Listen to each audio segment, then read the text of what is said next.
Welcome to my channel Best Islamic Insights. بسم اللہ الرحمن الرحیم۔ السلام علیکم ورحمۃ اللہ وبرکاتہ۔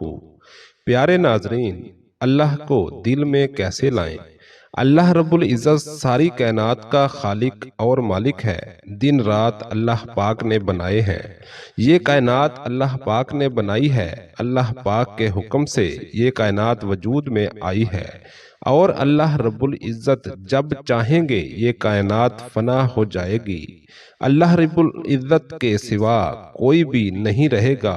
اس دن اللہ پاک اپنی قدرت کا، اپنی شان کا اظہار کریں گے اور فرمائیں گے، لمن الملک اليوم، آج کس کی حکومت ہے؟ کوئی جواب دینے والا نہیں ہوگا۔ اللہ رب العزت پھر خود ہی جواب دیں گے کہ للہ الواحد القہار، آج وہ واحد جو وحدہ لا شریک ہے، جس کی صفات میں کوئی شریک نہیں ہے، اس کی حکومت ہے۔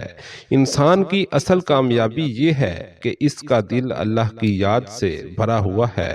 قرآن مجید میں ارشاد ہے، الا بذکر اللہ تطمئن القلوب، یعنی سن لو، دلوں کا سکون صرف اللہ کے ذکر میں ہے۔ یہی سکون ہر مومن کی سب سے بڑی خواہش ہے، لیکن سوال یہ ہے کہ دل میں اللہ کو کیسے بسایا جائے اور کس طرح اپنے دل کو اللہ کی یاد سے معمور کیا جائے۔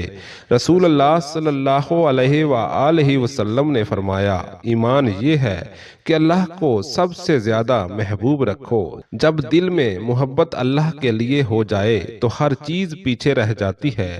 صحابہ اکرام رضی اللہ تعالی عنہم کی زندگیوں کو دیکھیں تو ان کے دل ہر وقت اللہ کی یاد میں لگے رہتے تھے۔ حضرت ابو بکر صدیق رضی اللہ تعالی عنہ فرماتے ہیں، جو دل اللہ کے ذکر سے خالی ہو جائے وہ برباد ہو جاتا ہے۔ یہ بات بتاتی ہے کہ ذکر اللہ وہ غذا ہے جو دل کو زندہ رکھتی ہے۔ اللہ کو دل میں لانے کا سب سے پہلا راستہ یہ ہے کہ دل میں اللہ کی عظمت کو پہچانا جائے۔ جب بندہ اس حقیقت پر غور کرتا ہے کہ اللہ ہی رازق ہے، اللہ ہی خالق ہے، اللہ ہی مالک ہے، اور اسی کے حکم کے بغیر کوئی پتا بھی نہیں ہل سکتا، تو دل خود بخود اللہ کی طرف جھکنے لگتا ہے۔ رسول اکرم صلی اللہ علیہ وآلہ وسلم نے فرمایا، جس کا دل اللہ کے ذکر میں نرم ہو گیا وہ کامیاب ہو گیا۔ صحابہ اکرام کی زندگیاں ہمیں یہ سبق دیتی ہیں کہ اللہ کو دل میں بسانے کے لیے ضروری ہے کہ انسان عبادات میں اخلاص پیدا کرے۔ حضرت علی کرم اللہ وجہہ فرماتے ہیں، دل اللہ کے گھر کی مانند ہے، اسے گناہوں سے پاک رکھو تاکہ اللہ کا نور اس میں اترے۔ عبادت صرف ظاہری حرکات کا نام نہیں، بلکہ وہ کیفیت ہے جو دل کو اللہ کی طرف متوجہ کرتی ہے۔ نماز وہ ذریعہ ہے جو دل کو اللہ سے جوڑ دیتی ہے۔ ایک اور اہم چیز محبت رسول صلی اللہ علیہ وآلہ وسلم ہے، کیونکہ جب دل میں رسول اکرم صلی اللہ علیہ وآلہ وسلم کی محبت ہوگی تو دل خود بخود اللہ کی محبت سے لبریز ہو جائے گا۔ آپ صلی اللہ علیہ وآلہ وسلم نے فرمایا، تم میں سے کوئی ایمان والا نہیں ہو سکتا جب تک میں اسے اس کے والد، اولاد اور سب لوگوں سے زیادہ محبوب نہ ہو جاؤں۔ یہ محبت دراصل اللہ کی محبت ہی کی ایک صورت ہے، کیونکہ رسول اکرم صلی اللہ علیہ وآلہ وسلم کی اطاعت اللہ کی اطاعت ہے۔ ذکر اللہ ایک ایسا عمل ہے جو دل کو براہ راست اللہ سے جوڑ دیتا ہے۔ حضرت انس رضی اللہ تعالی عنہ روایت کرتے ہیں کہ رسول اکرم صلی اللہ علیہ وآلہ وسلم نے فرمایا، اللہ فرماتا ہے، میں اپنے بندے کے ساتھ ہوتا ہوں جب وہ میرا ذکر کرتا ہے، اور جب وہ مجھ سے دعا کرتا ہے تو میں اس کے قریب ہوتا ہوں۔ جب بندہ ہر حال میں زبان سے اللہ کا ذکر کرتا ہے تو وہ ذکر آہستہ آہستہ دل میں اتر جاتا ہے، پھر دل ہر وقت اللہ کی یاد میں لگ جاتا ہے۔ اللہ کو دل میں لانے کے لیے گناہوں سے بچنا بھی لازمی ہے۔ گناہ دل پر سیاہ دھبے لگا دیتے ہیں، جیسا کہ حدیث پاک میں آتا ہے، جب بندہ گناہ کرتا ہے تو اس کے دل پر ایک کالا نقطہ لگ جاتا ہے۔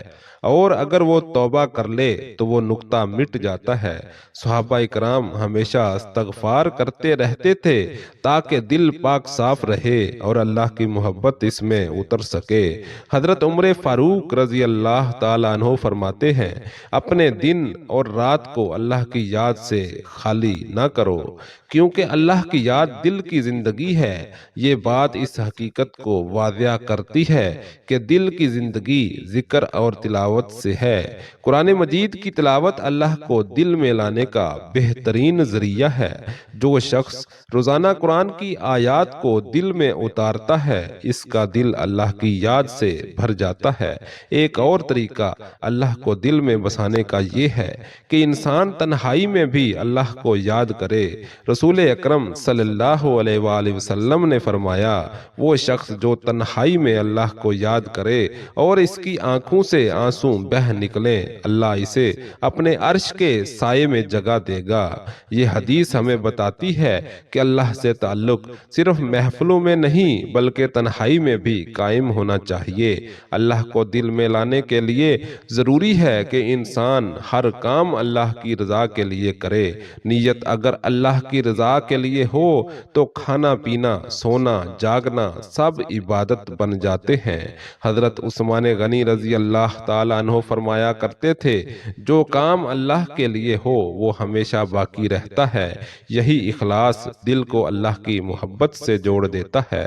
اللہ کو دل میں بسانے کا سب سے مؤثر ذریعہ دعا ہے۔ دعا انسان کو عاجزی سکھاتی ہے اور اللہ کے قریب کرتی ہے۔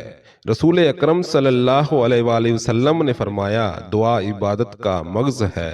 صحابہ اکرام ہر وقت دعا کرتے، ہر چھوٹے بڑے کام میں اللہ سے مانگتے۔ یہی مسلسل مانگنا انسان کو اللہ کی محبت کا عادی بنا دیتا ہے۔ جب انسان ہر حال میں شکر گزار رہتا ہے تو اس کا دل اللہ کی نعمتوں کو پہچاننے لگتا ہے۔ شکر گزاری اللہ کو دل میں بسانے کا ایک بہترین طریقہ ہے۔ نبی صلی اللہ علیہ وآلہ وسلم نے فرمایا، جو لوگوں کا شکر ادا نہیں کرتا وہ اللہ کا شکر ادا نہیں کرتا۔ اس شکر گزاری کے ذریعے دل میں عاجزی پیدا ہوتی ہے اور انسان اللہ کی نعمتوں کے قریب ہو جاتا ہے۔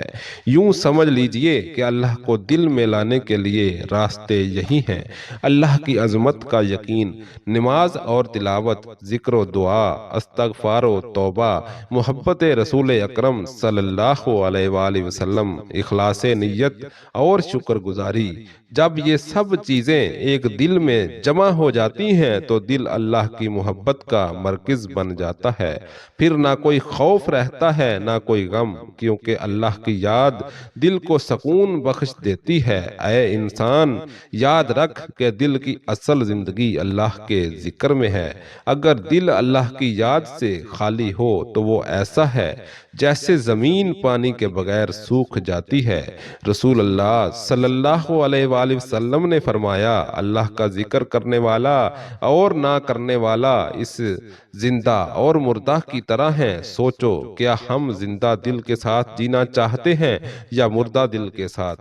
ہم سب اپنی زندگی میں کاموں، خواہشوں اور مشغولیت میں الجھ جاتے ہیں، لیکن اصل کامیابی یہ ہے کہ ہم ہر حال میں اللہ کو یاد رکھیں۔ حضور اکرم صلی اللہ علیہ وآلہ وسلم نے فرمایا، جو شخص صبح و شام 10 مرتبہ سبحان اللہ و بحمدہ پڑھے، اس کے لیے جنت میں ایک درخت لگا دیا جاتا ہے۔ یہ چھوٹا سا عمل ہے مگر اس کے اثرات دل پر عظیم ہیں۔ اللہ کو دل میں بسانے کے لیے ضروری ہے کہ انسان چھوٹے چھوٹے اعمال کو معمول بنائے۔ نماز کبھی نہ چھوڑو، کیونکہ نماز وہ رسی ہے جو دل کو اللہ سے جوڑتی ہے۔ قرآن کی تلاوت کو معمول بناؤ، کیونکہ قرآن اللہ کی باتیں ہیں اور جس کا دل اللہ کی باتوں سے جڑ جائے وہ کبھی اندھیرا نہیں دیکھتا۔ رسول اکرم صلی اللہ علیہ وآلہ وسلم نے فرمایا، تم میں سب سے بہتر وہ ہے جو قرآن سیکھے اور اور دوسروں کو سکھائے۔ دوسری اہم نصیحت یہ ہے کہ گناہوں سے بچو۔ ہر گناہ دل پر ایک سیاہ دھبا لگا دیتا ہے اور پھر دل سخت ہو جاتا ہے، اس لیے ہمیشہ استغفار کرتے رہو۔ نبی اکرم صلی اللہ علیہ وآلہ وسلم نے فرمایا، میں دن میں 70 مرتبہ سے زیادہ استغفار کرتا ہوں۔ اگر اللہ کے محبوب صلی اللہ علیہ وآلہ وسلم اتنی بار استغفار کرتے تھے تو ہم پر کتنا زیادہ لازم ہے کہ ہم اپنے دلوں کو صاف رکھیں۔ یاد رکھو کہ دل کو اللہ کی طرف لانے کا سب سے آسان راستہ یہ ہے کہ دوسروں کے لیے آسانی پیدا کرو۔ رسول اللہ صلی اللہ علیہ وآلہ وسلم نے فرمایا، جو شخص اپنے بھائی کی حاجت پوری کرتا ہے اللہ اس کی حاجت پوری کرتا ہے۔ دوسروں کے دکھ بانٹنے والا دل کبھی خالی نہیں رہتا۔ اے سننے والے، اپنی زندگی کو اللہ کی یاد سے منور کرو۔ اپنے دن کا آغاز دعا اور شکر سے کرو۔ اپنی رات کو استغفار اور قرآن کی تلاوت سے ختم کرو۔ جب تمہارے دل میں اللہ کا نور اتر جائے گا تو دنیا اور آخرت دونوں سنور جائیں گے۔ آمین یا رب العالمین۔